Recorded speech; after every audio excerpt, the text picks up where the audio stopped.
اور جب تم نے کہا کہ موسیٰ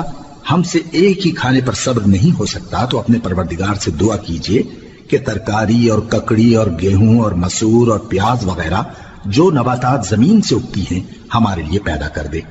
انہوں نے کہا کہ عمدہ چیزیں چھوڑ کر ان کے بدلے ناقص چیزیں کیوں چاہتے ہو؟ اگر یہی چیزیں مطلوب ہیں تو کسی شہر میں جا اترو، وہاں جو مانگتے ہو مل جائے گا۔ اور آخر کار ذلت و رسوائی اور محتاجی و بے نوائی ان سے چمٹا دی گئی اور وہ اللہ کے غضب میں گرفتار ہو گئے۔ یہ اس لیے کہ وہ اللہ کی آیتوں سے انکار کرتے تھے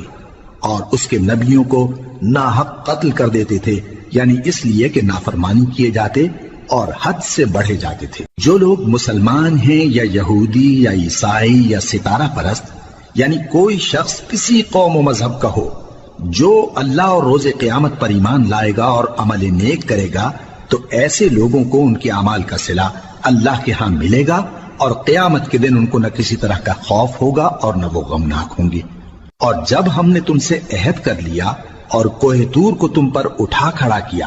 اور حکم دیا کہ جو کتاب ہم نے تم کو دی ہے اس کو زور سے پکڑے رہو اور جو اس میں لکھا ہے اسے یاد رکھو تاکہ عذاب سے محفوظ رہو،